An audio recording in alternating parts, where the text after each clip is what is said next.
Welcome to Stuff You Missed in History Class, a production of iHeartRadio.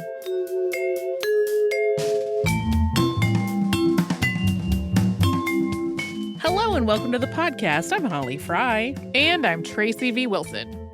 This episode was originally going to be another edition of Ghosts of the British Isles.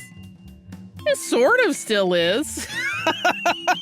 But it ended up being all about, specifically, theatrical ghosts. As Andrew Dixon wrote in an article for The Guardian in 2015, quote, "There is barely a theater in Britain that doesn't claim a resident spook. History is littered with stories of phantoms glimpsed in the orchestra stalls or onstage presences felt but unseen." And so this particular episode is about theatrical ghosts, but theatrical ghosts associated with one place. And that place is specific, and it has its own interesting history. That is the Theatre Royal Drury Lane. This theater is known by a lot of names. Theatre Royal Drury Lane is one, and perhaps its most accurate one, but it is more often called the Drury Lane Theatre, sometimes just the Drury, etc. I picked this one because it's considered the most haunted.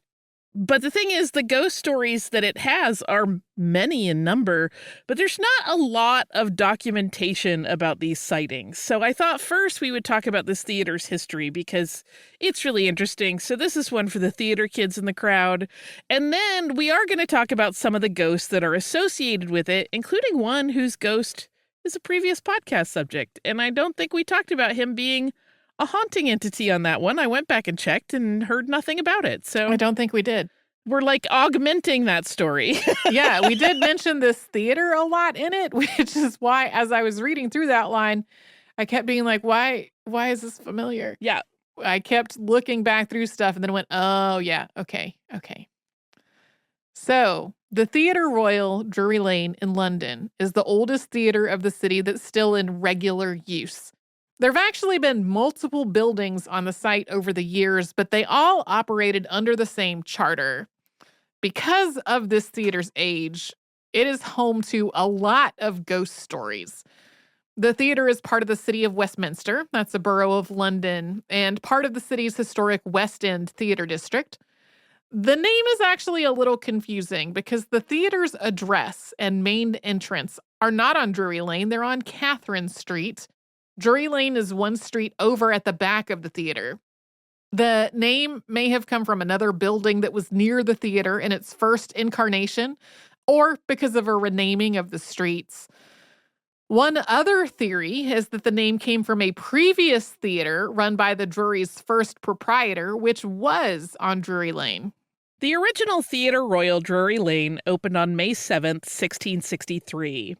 It was built by Thomas Killigrew under a royal charter. That charter was part of a rebuilding of the arts in England that followed the Puritan interregnum, that period from 1649 to 1660 when England was a republic and not governed by a monarch. In the time preceding the interregnum, the theater had been largely sponsored by the Stuart court. And when we say the theater, we mean the theater scene of London, not this theater. After Charles I was executed, an event that could make a very good future episode, the Protestants sold his art collection and banned theater for a variety of reasons you will see summed up in different ways.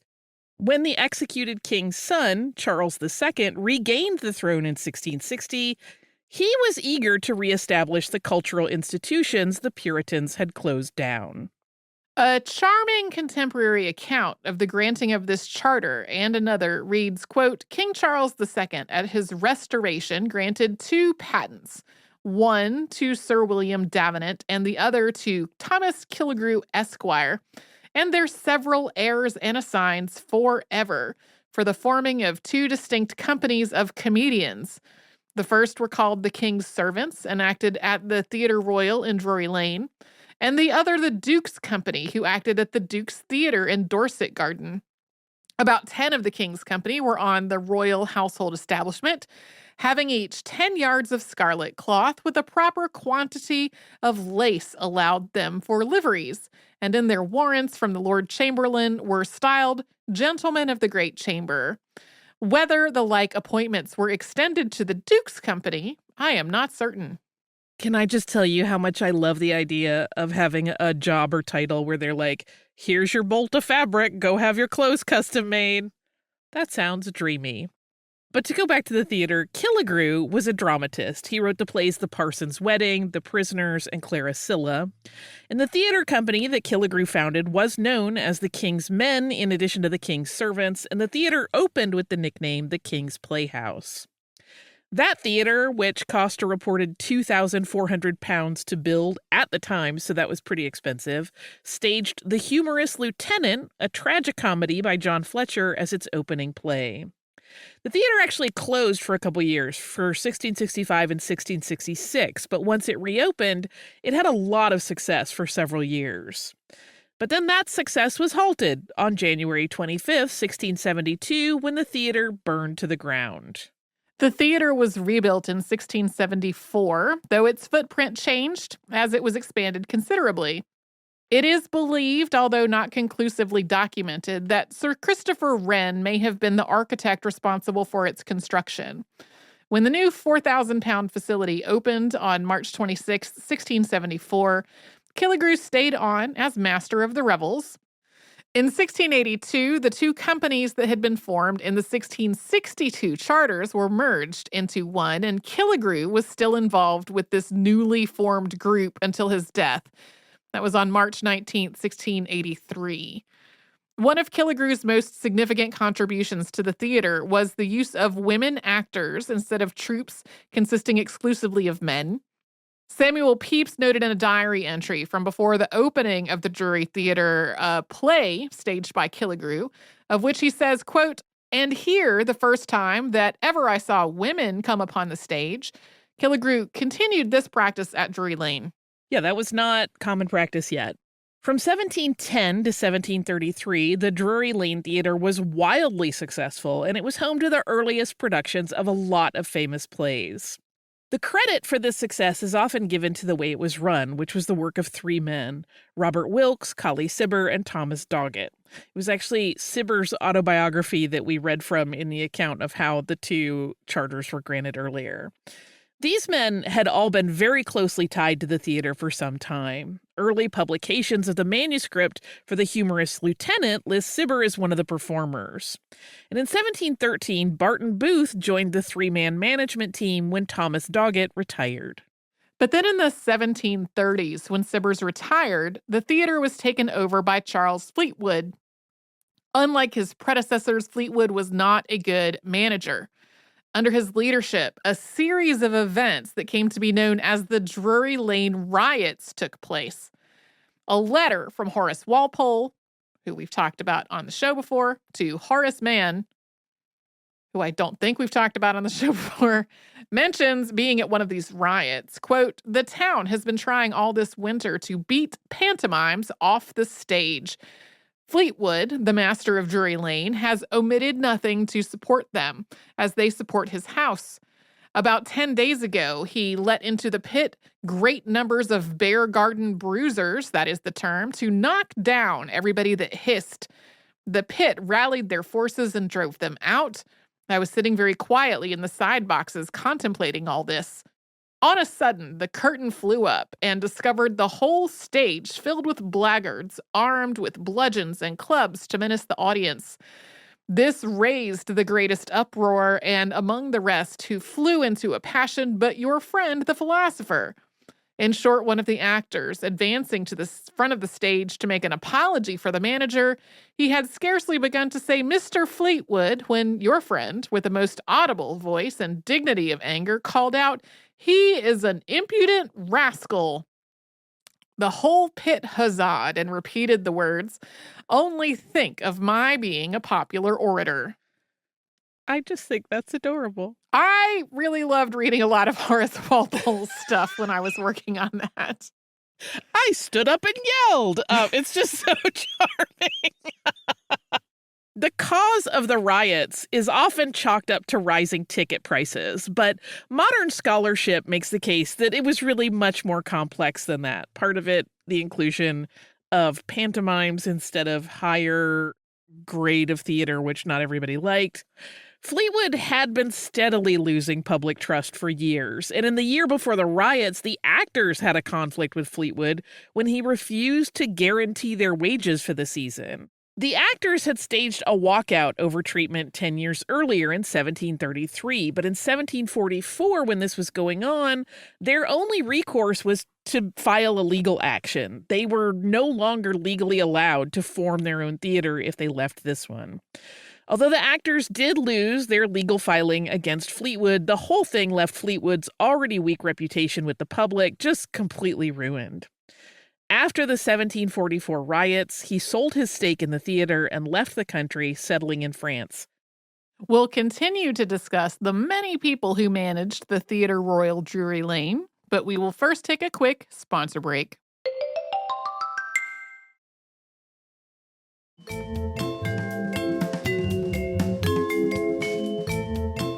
In 1747, the theater changed hands yet again to run under the management of David Garrick. This was another period of incredible success and critical praise. Garrick's Drury Lane run lasted 3 decades, and he appeared in many of the venue's productions during that time. Before he retired in 1776, he gave a farewell performance in a play called The Wonder. And this last show for the beloved actor and manager was so anticipated that it seemed that all of London showed up. There was not enough space in the theater to accommodate the crowd. Accounts note that the staging was changed that night so that Garrick was alone on stage during his final lines as he bid farewell to his life on the stage. In 1776, Richard Brinsley Sheridan took the helm of the Drury Theatre, and he continued its run of excellence. It was during his tenure there that he wrote and premiered The School for Scandal. But though the quality of the plays was good, the quality of the building was not.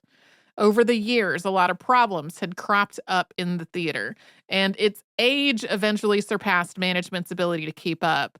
In 1791, the theater closed temporarily, and the building, this was, as you recall, the second one, was demolished.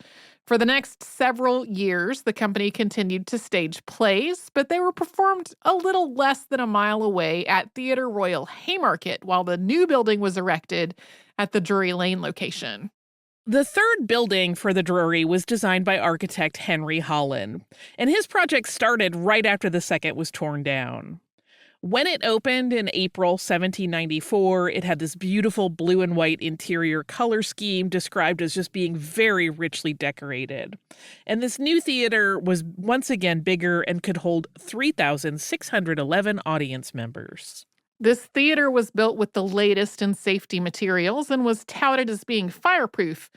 It even had a water tank series mounted above the curtain to rapidly douse any flames on stage. But all those fireproof claims were inaccurate, which is a sad theme in supposedly fireproof theaters. It burned down in 1809, and the troupe once again had to relocate to the Haymarket, then the Lyceum Theater, while the Drury was rebuilt for the 4th time. One of the most delightful aspects, in my opinion, of the fourth construction project was that the architect, Benjamin Dean Wyatt, published a book about its design titled Observations on the Design for the Theatre Royal Drury Lane as executed in 1812, accompanied by plans, elevation, and sections of the same. And the reason it's delightful is that this book is available online. It is something anybody can look at, and we'll link it in the show notes. It walks through the whole process from the formation of a joint stock company and subscription sales to fund the project. And Wyatt is very clear about the challenge of this building project, noting, quote, the pecuniary embarrassments of the property were at that time so great that considerable doubts were entertained whether it would ever be practicable to surmount those embarrassments. But they did get the money together, and this fourth theater is often referred to as the modern theater. It's the one that is still standing today. It took several years for the 4th theater to be erected, but in 1812, the Drury opened again. This marked the start of a really exciting time in the theater, as the new facility was built to handle large sets and could achieve more stunning visual effects. 5 years after the modern theater opened, the stage was lit by gas lamps, making it the first theater in Britain to do so.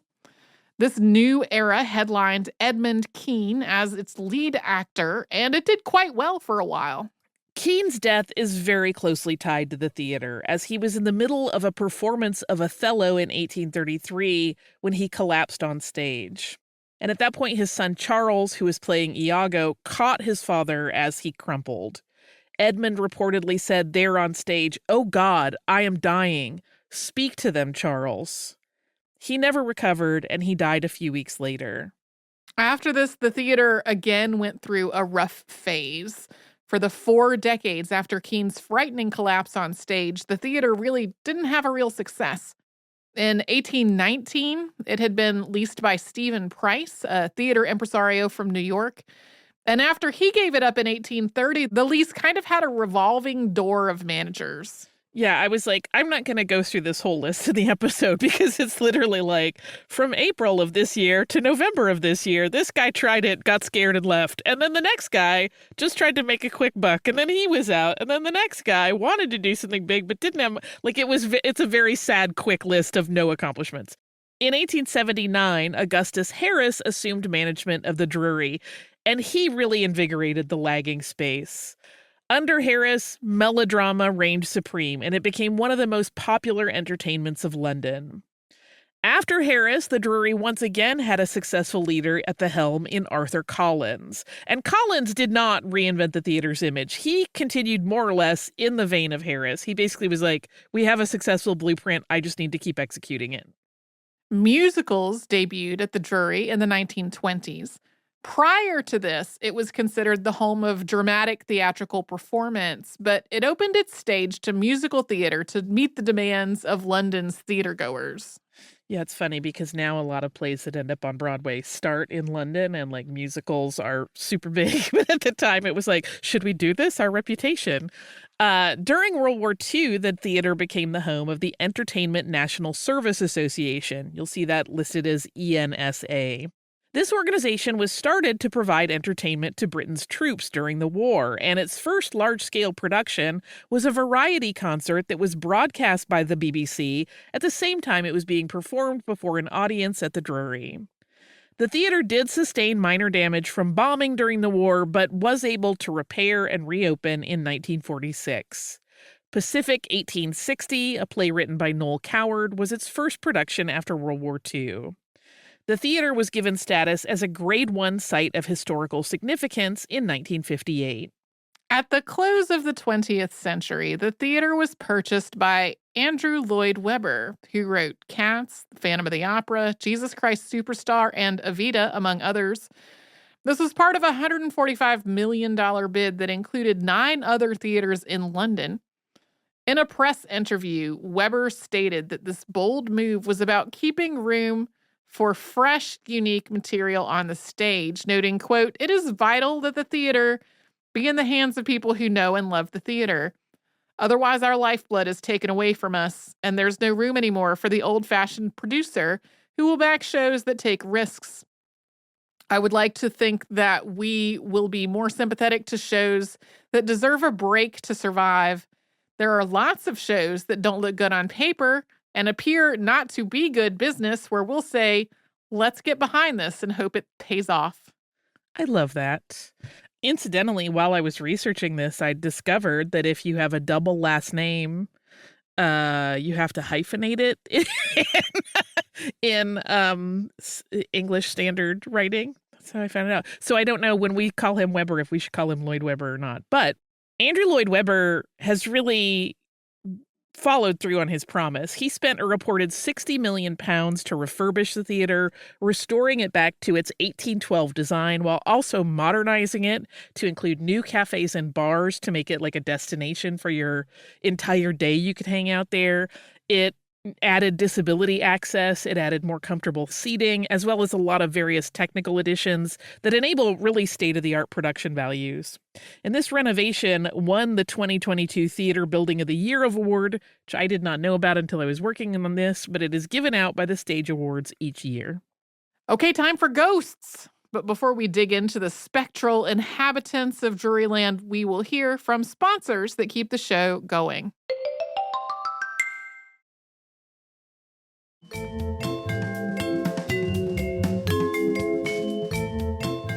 Because of its long history, the theater in Drury Lane has long been rumored to be haunted. And some of these ghosts have great stories of their own. So first up is kind of a short one. It's Charles Keene, the son of actor Edmund Keene, who we mentioned earlier. As you'll recall, Edmund collapsed into Charles's arms on stage. Charles, like his father, became an actor, and he also became a theater manager. And his ghost is said to frequently take a seat in the front row and wait for plays to begin. And when the curtain rises and the stage lights come up, Charles vanishes. And then there's Charles Macklin. Macklin's ghost has a good bit of documented backstory on why it might be lurking in the theater, and that is related to guilt. This story is often summed up as Charles Macklin murdered another actor by stabbing him in the eye with his cane, and that is technically correct. But the actual events as they played out are more tragic. This is a case where some petty bickering escalated in a way that a line was crossed accidentally, and it all began with a wig. In 1735, when Macklin, who was a popular Irish actor who was at the height of his fame at their Drury, had prepared to go on stage by dressing and applying his makeup, but he could not find the wig that went with his outfit. He then saw that actor Thomas Hallam was wearing it. Hallam was a low-ranking actor in the troupe, kind of one of those people that filled a lot of small extras type roles, and seeing him in his wig incensed Macklin. Hallam was persuaded to give up the wig, and he went to the props room to get another and switch out, and that might have resolved things. But when Hallam then came back with his new wig, he threw the original wig at Macklin, said something kind of, incendiary. And after a brief moment where it still seemed like things might be okay, Macklin reportedly said to Hallam, quote, "God damn you for a blackguard scrub rascal. How durst you have the impudence to take this wig?" Hallam replied by saying that Macklin was also a rascal, and Macklin picked up his cane and thrust it in Hallam's face. It seems like this was intended as an admonishment and a threat. He was not trying to strike him in the eye, but then Hallam was bleeding profusely from his eye. Macklin later described his own shock at the scene. Quote, "Good God," said I, "what have I done?" And I threw the stick into the chimney. He sat down and said to Mr. Ames' son, who was dressed in woman's clothes, "Whip up your clothes, you little bee, and urine in my eye." But he could not. So I did. As we know, sometimes people have used urine to treat wounds, thinking it was sterile. Yeah, don't do it. Don't pee on wounds. And especially not eye wounds. But Macklin really thought he was being a good guy by doing so. But at this point, this seemed like a gross but minor injury. Hallam was taken into a room to lie down where he could be treated. One of the women in the troupe was looking after him. And meanwhile, the play started, and Macklin went on and did his role. But then when the show was over, Macklin was informed that the wound was actually quite serious and that it was very likely going to prove fatal. And at that point, he fled the theater. Hallam died the following day, and Macklin surrendered himself to the police after a willful murder indictment was issued. Macklin was tried at the Old Bailey and represented himself. In the end, after many character witnesses passed through to support Macklin's story that the death had been accidental and that he had been shocked and upset when he realized what had happened, the actor was found guilty not of murder but of manslaughter. His sentence was that he was, quote, "to be branded on the hand and discharged." It seems like he may not have ever even been branded, though, and when he went back to the stage, he was applauded by the audience in attendance, although there were protesters who wanted him fired permanently. Yeah, he actually sued the organizer of those protests and won. It kind of dragged out for a long time where he tried to kind of regain his reputation. And it dragged out because Macklin lived a long time after this incident. He died in 1797 at the age of 97. He appeared to have always carried guilt with him, though, regarding what had happened. And he is now said to be seen walking near the spot where he accidentally stabbed Hallam. We actually did a whole episode on the life of the next ghost. That episode came out in 2023, although we did not talk about his afterlife. This is Joseph Grimaldi. Here's the very short version of his life. Joseph Grimaldi, who went by Joe, was born December 18th, 1778, into a theater family. His father, Giuseppe, was known to be harsh and abusive. And when the elder Grimaldi died, Joe became famous. He really eclipsed his father's reputation. Grimaldi's fame came from just how far he was willing to push himself physically in the interest of comedic entertainment. He would perform tumbling tricks, pratfalls, and all kinds of slapstick, and he painted himself stark white, which is why he is sometimes called the first modern clown. Eventually, his physically demanding act wore down his health. He retired in 1828. There are some aspects of Grimaldi's haunting story that evidence a bit of confusion or even some willful obfuscation of reality to just bolster the stories of a ghost. One that comes up a lot is that he requested to be beheaded before being buried because he wanted to make sure he was not buried alive. So this detail is usually used to explain stories that people have of Grimaldi's clown-painted head hovering in some of the theater's audience boxes. But it was actually his father who made that request in his will. That is an order that's said to have been carried out by Joseph's sister Margaret. The stories of Grimaldi's theatrical hauntings are usually pretty tame, although depending on your point of view, they could be considered assaultive. He is known to kick people in the rear. Often this is to get a hesitant actor to go out on stage or just as prankish behavior behind the scenes. But there have also been actors who stated that they could feel him moving them on the stage, sort of placing their limbs in a certain way or shifting the direction their body was facing, and that the result was always a better reaction from the audience than they were getting before Grimaldi's ghostly guidance. Grimaldi is also alleged to haunt Joseph Grimaldi Park. That was once a cemetery, and it is where the clown is buried. Dan Leno, who was born George Wilde Galvin in 1860, is another well-known ghost of the Drury. His, too, is a story that's largely charming, but then has a rather tragic end. He was born into performing. His entire family was made up of traveling actors and comedians, and he started on the stage as a toddler at age 3. Leno quickly rose to fame as a young adult and became famous as a pantomime performer. He often appeared in drag and was famous for a stage version of Mother Goose with a title role written expressly for him. Leno was dedicated to charitable works and took particular interest in causes that helped other performers. Sometimes he is touted as the highest paid performer of his day. He performed for King Edward VII and was nicknamed the King's Jester after the monarch gifted him an elegant tie pin in the early 1900s. But also in the early 1900s, Leno started misusing alcohol. This is apparently a problem that ran in his family. In 1903, he had a mental breakdown and he was institutionalized for several months at London's Camberwell House Asylum. After his convalescence there, he did return to the stage, but only briefly. He gave a performance on October 31st, 1904, and he died that same night. His cause of death is reported differently from source to source, citing everything from heart trouble to overwork. Most modern historians think he had some medical problem that was the result of alcohol misuse. Comedian Stanley Lupino described his encounter with Dan Leno's ghost to the press. In 1923, the following account from Lupino ran in the Register, a newspaper in Adelaide, Australia. Quote, he stated that while asleep in his dressing room, he was awakened by curtains moving and saw a form flit across the room and disappear through a locked door. Later, he saw the face of Dan Leno. He rushed out of the theater and spent the rest of the night at a hotel. The next evening, he said, a lady well known in the theatrical world who had come to visit me and my wife was alone in my dressing room while I was performing on the stage. She fainted, and afterwards, although she had heard nothing of my experience, declared she had seen the ghost of Dan Leno. Leno's ghost is said to be heard clogging throughout the theater. And if you catch a whiff of lavender, that is also attributed to him, as he reportedly wore the scent when he was alive.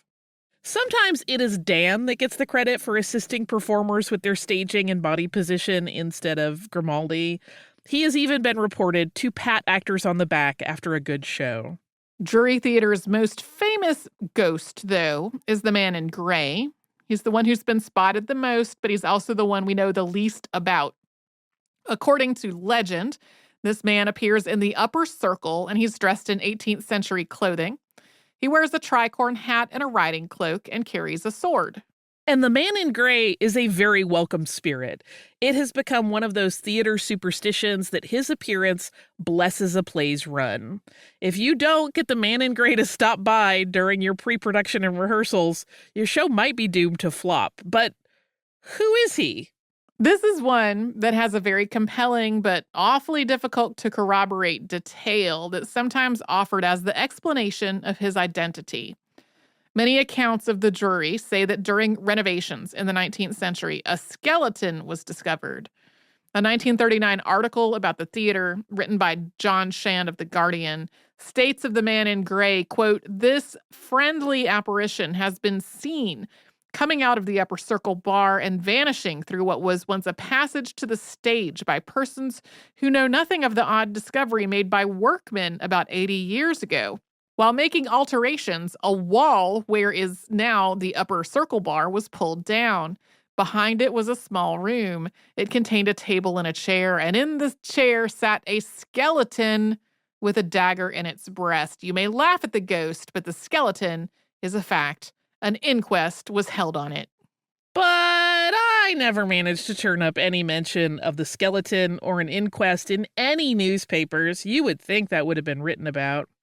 Additionally, there's a wild, and I mean wild, range of dates given by various sources for the renovation that uncovered this skeleton. You'll see them that run from 1840 all the way into the late 1870s.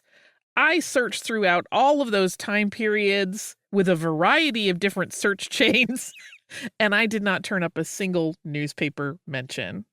To that end, Holly also wanted to include another quote from that 2015 Guardian article that we mentioned at the top of the show. The writer, Andrew Dixon, conferred with a woman named Aoife Monks, who's a theater professor at Queen Mary University of London, about the theater and why the theater community seems so prone to see ghosts. Her answer was delightful. Quote, "Theater is a ghostly experience, if you think about it. It's concerned with the unearthing of texts that, in the case of the Greek tragedies, might be 2,000 years old, and an experience that comes back night after night, but which also disappears in front of your eyes as it does so, sounds pretty ghostly to me." I love that take. Yeah. That's what makes live theater so great, right? You're the only people experiencing that moment in history together, which I love. Yeah. Those are the Drury Lane ghosts. A little lighter on the ghosts than I would have liked, but we just don't have that much info. Yeah. I really wish I could have unearthed some magical mention of the body or skeleton allegedly found in the wall. Not a peep. If there's one out there, I'd love to see it. But I do have listener mail from our listener Amanda, who writes, "Hello there, Holly and Tracy. This is my first time writing, but I just listened to your weekend classic on the Bell Witch, and I couldn't have been more excited. Growing up in Kentucky, everyone would hear tales of the Bell Witch around Halloween, but my first recollection of hearing the story was from our lunchroom monitor at our Catholic elementary school. During October, she would read any and all ghost stories to us during lunch, but the Bell Witch always indicated the start of ghost story lunches for the school. If you walked past our cafeteria, you would have seen 200 kids as quiet as mice waiting for the next scare scene. Fast forward 30 years to your Saturday classic, and I was back in that black and white tiled cafeteria. But I really appreciate how toward the end, both of you discussed all the permutations of the legend. I was listening, waiting for things to be said that weren't, because obviously each ghost story has their own embellishments. I want to say our Catholic elementary school's version had a burned down house, and I would love to hear all of the local variations. Thank you both for such a wonderful show. You bring so much joy and reverence to all the topics you share, which makes listening each week a true pleasure. Attached is my pet Tax, our German Shepherd guardian angel Bear, who would listen with me on our walks, as well as our senior chunky orange boy Chewy, 14 years old, and crazy baby girl Kenny, who's an October baby like me. All our babies are rescues, although Kenny came to us via the cat distribution system, and we couldn't be happier. Keep up the incredible work, and know the three of us are always excited for the next episode. Bear is so beautiful, and these cats, listen, I'm telling you, I love a goofy orange cat. I just love them. And Kenny is also incredibly cute. So thank you for sharing this with us. I love the Bell Witch story. Mm-hmm. And I love that was part of their elementary school tradition. That to me sounds great. I wonder if they included the looking for her tooth part. I like how it spawned an assortment of like local folklore, as local ghost stories often do. Yeah, it's the best. It's one of the things that makes Halloween great. It unites us. We all want to hear the stories, and it's a good way to share stories of our history, even if they sometimes get a bit embellished. If you would like to write to us, you can do that at historypodcast@iheartradio.com. You can also subscribe on the iHeartRadio app or anywhere you listen to your favorite shows.